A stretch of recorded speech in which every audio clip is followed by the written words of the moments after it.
এই হাতের তো জাগতে অর্ধেক দিন শেষ হয়ে যায়। প্রতিযোগিতা কি করবে?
এই জীবনই হলো এক যুদ্ধক্ষেত্র, যেখানে সবাইকে নিজের অধিকারের জন্য যুদ্ধ তো করতেই হয়। এখানে সেই সফল হয় যে নিজের লক্ষ্য পূরণের জন্য অনুশাসন, একাগ্রতা আর সংবেদনশীলতার সঙ্গে সঠিক সময়ে সঠিক বস্তুর প্রয়োগ করে। পাণ্ডবরা গুরু দ্রোণের থেকে যোদ্ধা হওয়ার শিক্ষা নিচ্ছিল, আর এই জীবনও তো এক গুরুর মতোই, প্রতিবন্ধকতা সৃষ্টি করে যে মানুষকে শিক্ষা দেয়। এটা সত্য যে কর্ণের সাক্ষাৎ এখনো তার গুরুর সঙ্গে হয়নি, কিন্তু আমার অবতার পরশুরামের কাছে পৌঁছানোর জন্য কর্ণকে অনেক কষ্ট সহ্য করতে হয়েছিল। আর এই যাত্রা থেকেই একজন যোদ্ধার সমস্ত গুণ সে লাভ করে। শুধু কর্ণ কেন, যে কোনো মানুষ সত্য আর জ্ঞান লাভের জন্য যদি প্রয়াস করে, তবে শেষে সে আমাকেই পাবে।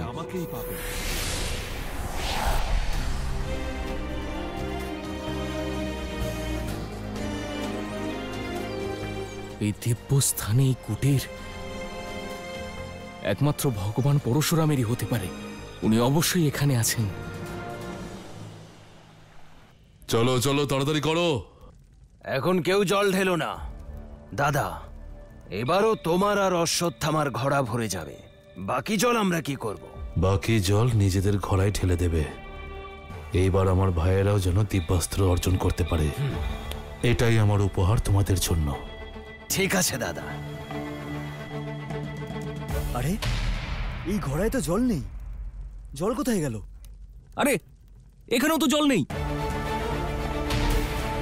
জলের মধ্যেও নেই। এটা কি করে হলো? ঘোড়া তো খালি, সব জল কোথায় গেল?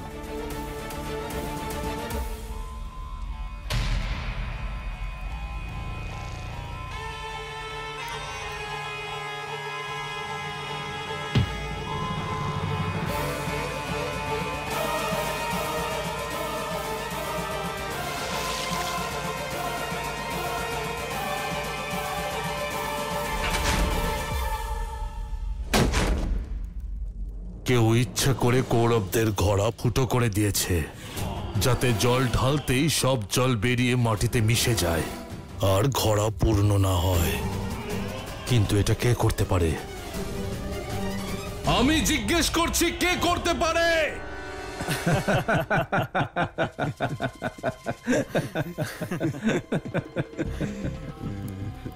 ওই দুর্যোধন এত জোরে চেঁচাচ্ছে কেন? আর ভীম দাদা, তুমি এত হাসছো কেন? খুব তাড়াতাড়ি জানতে পারবে অর্জুন। তবে এখন তুমি শুধু জেতার প্রচেষ্টা চালিয়ে যাও, কারণ আজকের প্রতিযোগিতায় দিব্যাস্ত্র তুমিই লাভ করবে। কি ভাইয়েরা? চলো। আরে দাদা, আরে তোমরা কি জল ভরবে না? শোনো,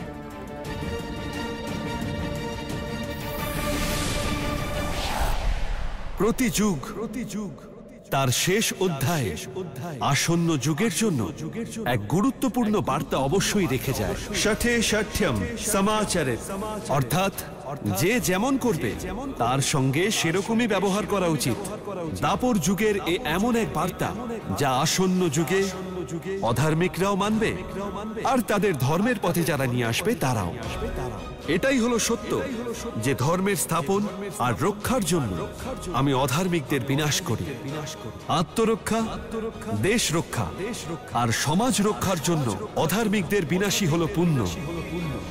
যখনই এই সংসারে কোনো ব্যক্তি দুর্যোধনের মতো নিজের পরাক্রম এবং বাহুবল বাড়ানোর জন্য ছলনা, কপটতা আর কূটনীতির সাহায্য নেয়, তার দুর্দশাও দুর্যোধনের মতোই হবে। এটাই সংসারের নিয়ম। আপনি যা দেবেন সেটা আপনার কাছে অবশ্যই ফিরে আসবে, আর দুর্যোধনের সঙ্গে এটা তো হওয়ারই ছিল।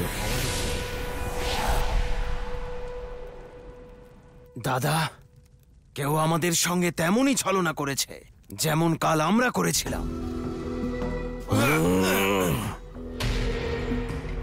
মিত্র, ছেড়ে দাও ওকে। এতে দুঃশাসনের কোনো দোষ নেই। এই ঘৃণ্য কাজটা নিশ্চয়ই অন্য কেউ করেছে। সেই ব্যক্তিকে খুঁজতে হবে।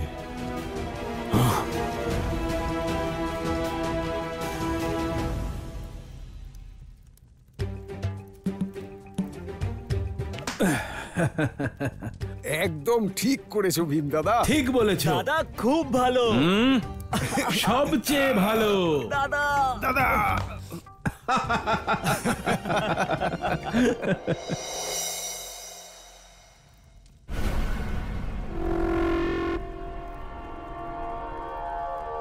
কি ব্যাপার, তোমরা সবাই আজ এখানে আশ্রমের অভ্যাস গৃহে? তোমাদের সবাইকে এত ভ্রমিত আর নিরাশ মনে হচ্ছে কেন? নদীর উদ্দেশ্যে রওনা হও। ও, আমাদেরকে নিয়ে তোমার খুব চিন্তা হচ্ছে ভীম। আজ কি তোমরা সবাই তোমাদের দাদা দুর্যোধনের ঘোড়া ভরার জন্য জল আনতে যাবে না?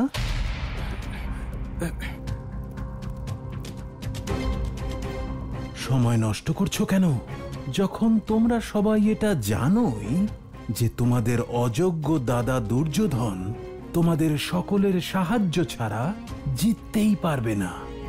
তোমরা কি ভেবেছিলে ভীম ঘুমিয়ে থাকবে? ও, তাহলে তুমি সেই দুষ্ট যে আমাদের ঘোড়াতে ছিদ্র করেছে। হ্যাঁ, আমিই করেছি। কি করবে?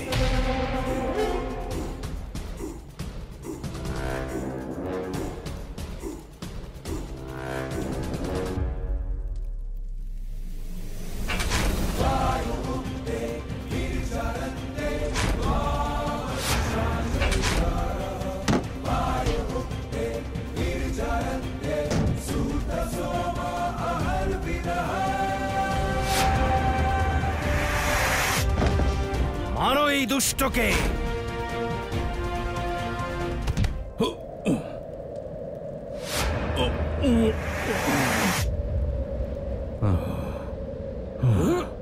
দুর্যোধন, দুর্যোধন!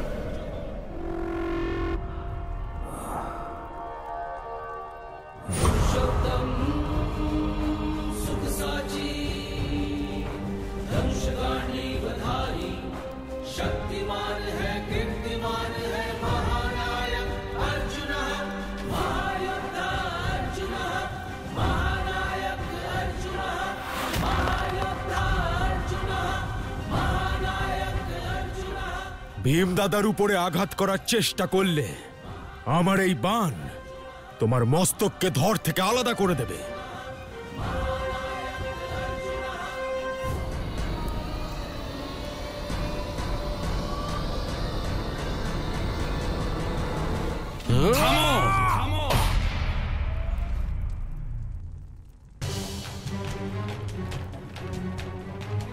এসব কি হচ্ছে?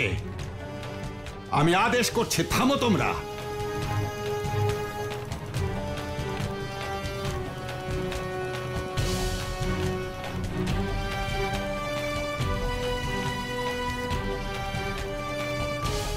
তোমরা কি ভুলে গেছো এটা গুরুকুল? তোমাদের এখানে অস্ত্র শিক্ষা দেওয়া হয়, শত্রুতা করা নয়। কিন্তু গুরুদেব, এই ভীম সবকিছু শুরু করেছে। হ্যাঁ, আমিই করেছি, আর ভবিষ্যতে আবার করব। কারণ তোর মতো কুচক্রীর সঙ্গে এরকমই হওয়া উচিত।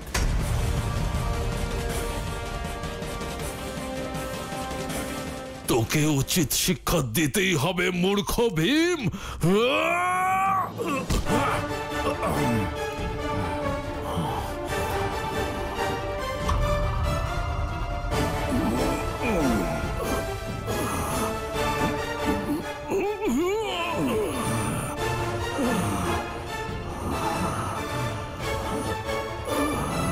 দুর্যোধন, ভীম, লজ্জা পাওয়া উচিত তোমাদের। তোমরা নিজেদেরকে যোদ্ধা বলো।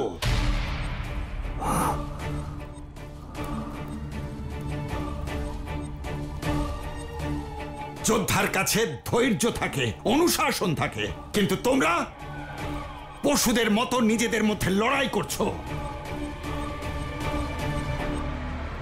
এরপর যদি তোমাদের মধ্যে কেউ একটাও শব্দ উচ্চারণ করো, তাহলে আমি তোমাদের প্রত্যেকের শিক্ষা এখানেই সমাপ্ত করব।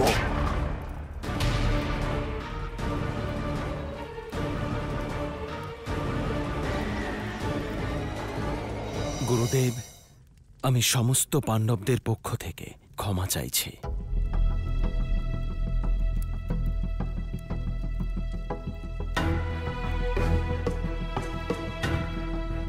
ক্ষমা করে দিন গুরুদেব। ক্ষমা করবেন গুরুদেব। আমিও আমার কৌরব ভাইদের পক্ষ থেকে ক্ষমা চাইছি গুরুদেব। তোমাদের এই ঔদ্ধত্যের জন্য ক্ষমা চাওয়াই যথেষ্ট নয়, তোমাদের এর শাস্তি ভোগ করতে হবে, আর প্রায়শ্চিত্তও করতে হবে। যতক্ষণ না আশ্রম পরিষ্কার হচ্ছে ততক্ষণ তোমাদের কেউ আজ ভোজন পাবে না।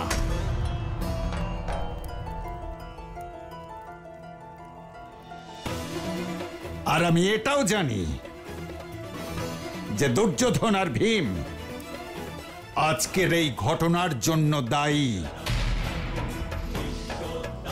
তাই তোমাদের দুজনকে 1 মাসের জন্য গোশালায় কাজ করতে হবে, আর আশ্রমের বাইরে বনে থাকতে হবে।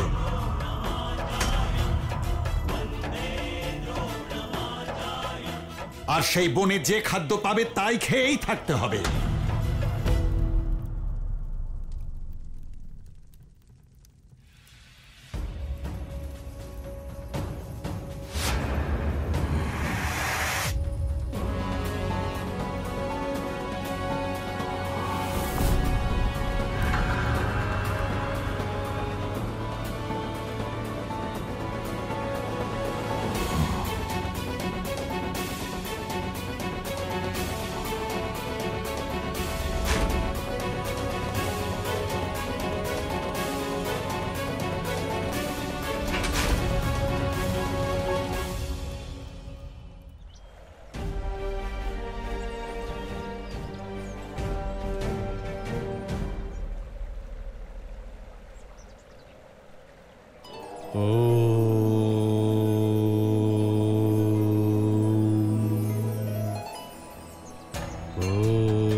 হে প্রভু পরশুরাম, মহেন্দ্রগিরি পর্বত পার করে আপনার কর্ণ আপনার স্মরণে এসেছে গুরুদেব। ধরিত্রী থেকে 21 বার ক্ষত্রিয়দের বিনাশ করে ভগবান পরশুরাম নিজের তপস্যায় মগ্ন। উনি কি নিজের তপস্যা ছেড়ে কর্ণকে শিক্ষা দেবেন? এই সংসারে নিজের লক্ষ্য পূরণের জন্য কষ্ট তো সহ্য করতেই হবে। যে দুর্বল সে কষ্ট সহ্য করতে না পেরে এই পথ ছেড়ে দেয়। পরাক্রমশালী হলো সেই যে এই কষ্ট সহ্য করে নিজের লক্ষ্য পূরণ করে। কর্ণ কি তার লক্ষ্য পূরণ করতে পারবে? আর অর্জুন, তাকে কি বলা হবে? দুর্বল না পরাক্রমশালী? মনোযোগ এমন এক পন্থা যা আমাদের দেহ, মন আর আত্মার মধ্যে সম্পর্ক তৈরি করে। আমি অত্যন্ত প্রসন্ন হয়ে ঘোষণা করছি যে আজকের এই প্রতিযোগিতায় দুর্যোধন আর অশ্বত্থামা বিজয়ী হয়েছে। ধৈর্যের দ্বারা আমাদের শক্তি কেন্দ্রীভূত হয়, তার ফলে আমাদের শরীরে আর মনে শক্তির সঞ্চার ঘটে। এই ধ্যান, অভ্যেস, ধৈর্য এসব সন্ন্যাসীদের জন্য হয়, রাজকুমারদের কি লাভ? মনোযোগের দ্বারা বর্তমানে থাকার অভ্যাস তৈরি হয়, যা একজন যোদ্ধার কাছে অত্যন্ত প্রয়োজনীয়। মনোযোগের দ্বারা মনের চঞ্চলতার উপর নিয়ন্ত্রণ আসে, যা একজন রাজার জন্য আবশ্যক। মনোযোগ মস্তিষ্কে জমা হওয়া অনাবশ্যক বিষয়গুলোকে দূর করে দেয়। শুনলে গুরুদেব কি বলল? রাজা তো কেবল দুর্যোধন দাদাই হবে, আমাদের এই ধ্যানের কোনো প্রয়োজন নেই। অনেক দিব্যাস্ত্র এমনও হয় যেগুলো সঞ্চালনার জন্য সম্পূর্ণ একাগ্রতার প্রয়োজন পড়ে। সেই জন্য মনোযোগের অভ্যাস অত্যন্ত প্রয়োজন। এরই সঙ্গে আজকের শিক্ষা সমাপ্ত করলাম।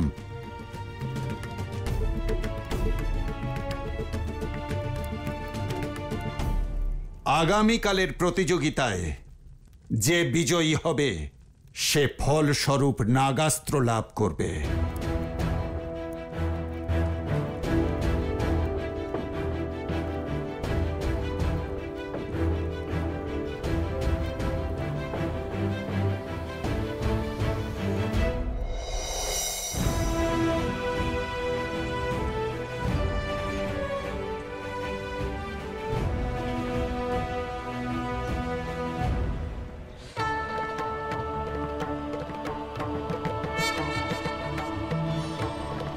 মনে হয় গুরুদেবের ধ্যান ভঙ্গ হয়েছে।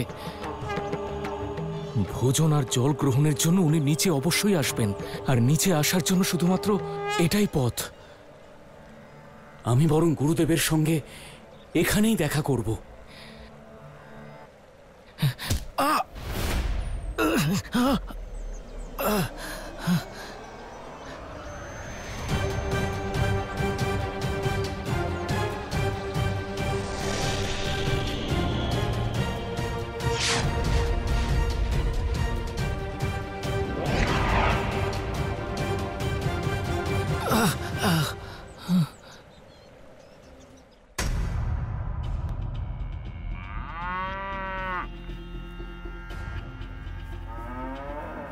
এটা কি অন্যায় নয় যে হস্তিনাপুর নরেশ ধৃতরাষ্ট্রের পুত্র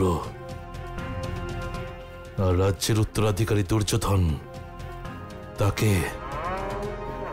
এই গোয়াল ঘরে পশু আর তাদের মলমূত্র আর দুর্গন্ধের মধ্যে পরিষ্কার করার এই কাজ করতে হচ্ছে।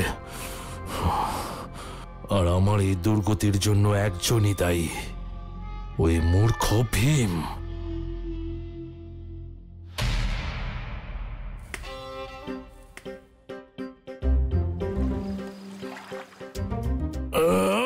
ছি ছি ছি, না, গুরুদেবের আদেশ যদি ভঙ্গ হয় তাহলে হোক, কিন্তু আমি এখানে থেকে আর এই কাজ করতে পারবো না।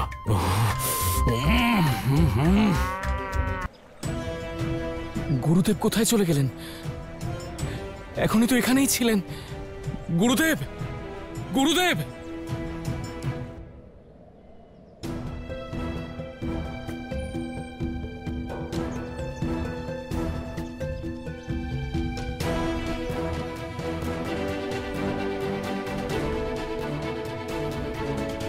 গুরুদেব, গুরুদেব কোথায় চলে গেলেন? এতক্ষণ তো আমার সম্মুখেই ছিলেন। গুরুদেব, গুরুদেব কোথায় চলে গেলেন? গুরুদেব, গুরুদেব, গুরুদেব! তার মানে এর অর্থ হলো আমি যা শুনেছি সম্পূর্ণ সত্য। গুরুদেব মনের গতিতে চলতে পারেন, কিন্তু সূর্যাস্ত হতে চলেছে কর্ণ। এই মুহূর্তে ওনাকে কষ্ট দেওয়া উচিত হবে না। উনি ক্রুদ্ধ হতে পারেন।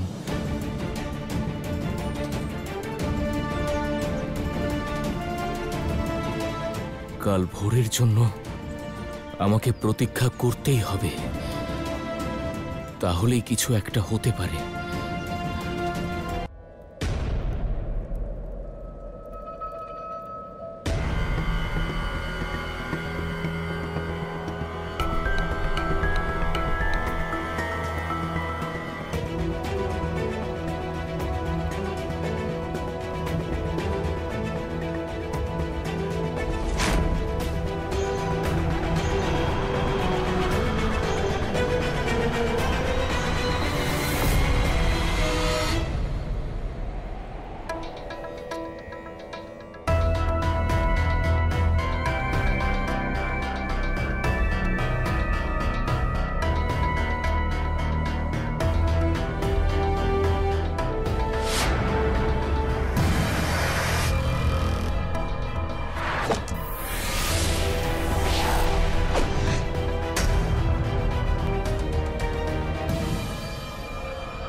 আজ তোমার বাণ লক্ষ্যভেদ কেন করতে পারছে না অর্জুন?